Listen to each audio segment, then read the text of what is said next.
Hi, it's Kristina from Proven Winners Color Choice Shrubs, and today we are going to talk about transplanting shrubs. A lot of times this task really intimidates folks because once a shrub goes into the garden, it grows into this robust, beautiful plant, and we're afraid that moving it might totally destroy it. That is not the case. Shrubs are very resilient, and they actually respond pretty well to transplanting, especially if you do it in the fall, like I'm experiencing now, or in the spring. And those times are the best because the temperatures are cooler and it's a little easier for the plant to get established in its new place. Now, there might be a few different reasons you would want to move your shrub. Maybe it's in a bad spot, as it turns out. It's just, practically speaking, not cutting it there. It grew a little larger than you wanted it. It has a clashing color with the surrounding area, or maybe you've noticed that it's not quite thriving there. So it's a good idea to watch your garden and see if things are getting scorched or if they're not flowering as much as you thought they would. Those plants can be transplanted. And today we're going to talk about the easy steps for making sure that it is as painless for you and for the shrub as possible. First, we'll talk about the tools that we need assembled so that everything is right at hand and ready for you to use it. I like to use a wheelbarrow for transporting the large shrub. If your plant is smaller, you can just use your hands. But I like using either the wheelbarrow or a tarp to put the shrub on because it actually helps the root ball stay more intact. It's not moving as much, you're not losing as much dirt, and you're not disturbing the roots as much. Next, you'll obviously need a shovel. You also need a watering can for after the process is done, water that in, or a hose that can reach your new spot, mulch to cover the soil surface after the plant is in the ground, gloves if you want to keep your hands clean, and either pruners or rope for helping secure the plant or get it down to a smaller size. That makes it easier to transport. If you have a rope, you just tie it around the plant, or if it's really big, you can snip it down before you move it. That makes it easier for you to move the plant physically, and it also makes it easier for the plant to bounce back once it's in its new home. Now we are going to talk about how to use these tools. The first step is over here. This is the plant that we will be moving. This is an Invincibelle Sublime Smooth Hydrangea, and while it is lovely, there are two things that I have noticed that make me want to move it. The first is this gate. Oh yeah, that's right, there's a gate here. When I planted this hydrangea, there wasn't a gate here. We decided to install it so that we'd be able to access our backyard from this part of our property. However, the hydrangea has other ideas. So we're going to move it to free up this space and then actually be able to use the gate. The second thing is that this garden is actually very shady. I'm in a sunny spot right here, but for most of the day for the summer, the sun is actually lower that way, and this garden receives a lot of shade. So I've noticed that this plant really is looking for the sun, and so it's not actually growing where it's planted. So for both of those reasons, I'm going to move it. Now the first step is actually not digging it up. We want to get the hole prepared where this plant is going to go. Getting the hole prepared means that you will have the plant spending less time outside of the ground. Those roots won't be exposed to the air as much. It's not going to lose as much moisture. So what are we doing here? We want to guess about how big that hole is going to be. Now, in terms of depth, a mature shrub usually reaches around 18 inches into the ground. This one has been planted here for a couple of years and is at its mature size, so I will dig my hole about that deep. In terms of width, I'm going to aim to go a few inches wider than the root ball here, just maybe where its drip line would be if it were growing up right. I'll aim to go that far down. I want to get a good amount of the root ball so that the plant has a better chance of success in its new home, but I'm not going to break my back trying to get a 3-foot wide hank of earth to waddle over to the other part of my garden. Now that we have a good idea of how wide the hole is going to be, we are going to go dig that hole where this plant is moving to. And this is the spot that my hydrangea will be living. I like the look of a cozy garden, so it's going to tuck right in here. Now when you go to your spot that you're going to transplant your shrub, you'll want to clear away all the mulch for a very wide radius. That's because when you dig that hole, you need somewhere to put the dirt, soil, and you don't want to mix it in with the mulch. You want to try and minimize that as much as possible, just because when you go to fill the hole back in, you don't want there to be a bunch of mulch next to the roots of your plant, because those roots can't break into the mulch. So we've got our spot exposed. I am ready to dig the hole. I know it's about probably like this wide. I'll go, and it's about 18 inches deep. I'll start digging.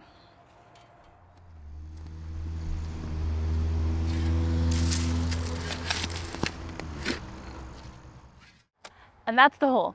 So we're not going to fuss too much about it because we'll have to do some adjusting once the plant is here. Next step, let's go back to the plant. The next step is to prep your plant for moving. If you have a small plant that you're moving, you can skip this step because it's easy to manage and the plant will have adequate strength in its roots to maintain that foliage and that above ground growth in its new home. But if you have a more mature plant like this, you will either need to do both. Tie it up just so that it's easier to transport, or cut it down for the same reason, and to save the plant energy when it's in its new home. I'll show you how to tie it up. We're just going to take a little bit of string and tie it to one of the branches. Just a little knot. And then you'll take your string and you will hug your plant. Oh look, a allium. It was under there the whole time. Okay.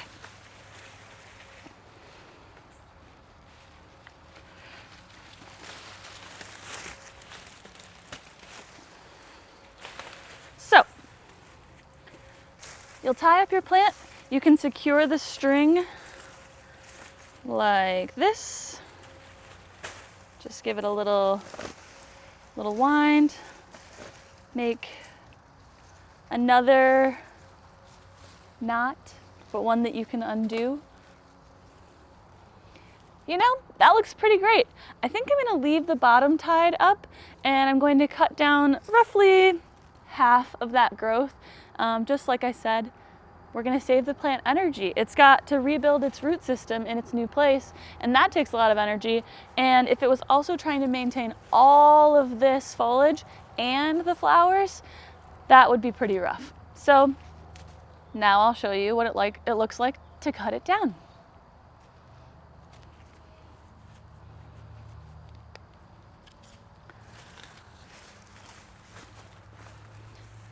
Now there are a fair number of spindly branches in here, and you could take the time to clip them out because there are already wounds on the plant, but I think I'll probably just do that in the springtime. And I am cutting back to a node when possible, leaving some leaves.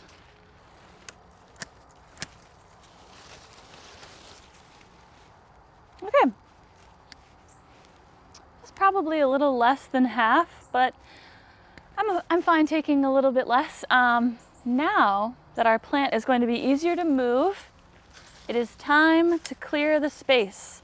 So I mentioned when we were getting the hole ready for where we would be putting the plant, I moved away the mulch, and the same is true here. You want to move away any debris, mulch or debris, so that when you dig that plant up, you're not taking as much of that with you because that'll end up in the hole. And all we need in the hole is soil. All right, and now it's time to dig. So that was roughly to like here-ish that I wanted to get around. And we'll see what actually shakes out once we pull the plant up.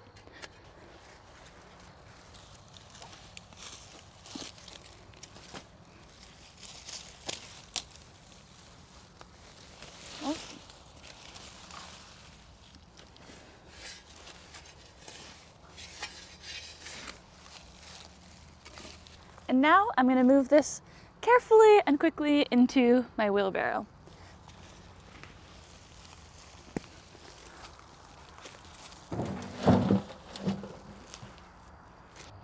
All right, and now we are gonna go put this into its new home.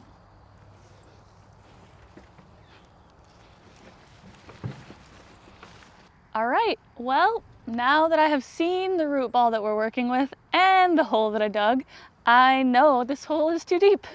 So I'm gonna at least push a little bit back in, make sure that it is nice and level for that root ball. And now I'll plop it in and see what we're working with.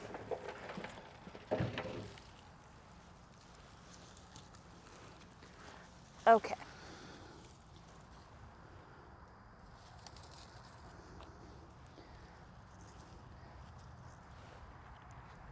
That looks good. One thing that we have to be super conscious about when we're transplanting shrubs is the planting depth. So a shrub that is planted too deeply will fail in a multitude of ways. It is always surprising to me the things that a shrub will do when it is just a little too deep in the ground. So you want to be extra careful with making sure that the soil level that you saw is the same as the soil level in the garden. And if you can't quite tell, just plant a little bit higher. That's always the safer bet. So this part of the planting process is similar to any other part of the planting process, which is where you go around the shrub and you make sure that it is upright from every angle. And if it were a more structural shrub, like maybe a panicle hydrangea, then you would want for the most handsome side of the plant to be facing out where you would view it the most. In my case, this shrub is pretty much the same all the way around, so I'm just going to walk around it to make sure that it's roughly upright, even though I know that it was very leany in its original spot. So we'll try our best and we'll make sure that at least it is not very dramatically leaning.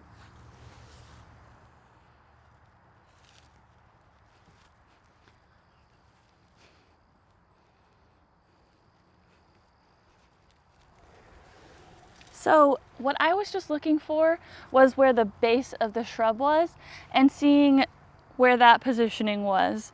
And it looked like it needed to move back a little bit like that. And in this application, when you're moving something around and you notice that it needs to be tilted one way or another, you'll just take a little handful of soil and shove it under the root ball until you get that tiny change you were looking for. You can take another lap around the shrub and make sure that that change was made. Now, given the wonkiness of my shrub, I think this is great. This shrub will respond really well to pruning. If I felt like, oh, it's kind of crooked in this way, I can help encourage it in different ways. Other shrubs with that more structural nature, like I mentioned, will be a little bit easier to tell if it is upright in its space or not. So now that I am okay with where it's situated, I'm going to start filling the hole back in. And I am only putting the native soil back in the hole. I don't put any additives or fertilizers in the soil because those chemicals can burn the roots. So this is just the easiest way for the plant to get established. And as I fill it, I'll press down the soil, making sure that there aren't any air pockets next to those roots. So again, just the same as planting a shrub that just came out of a container. All right, and now that the soil is firmed in, we can put the mulch down. I'm gonna leave the plant tied up just to make it easier to spread that mulch.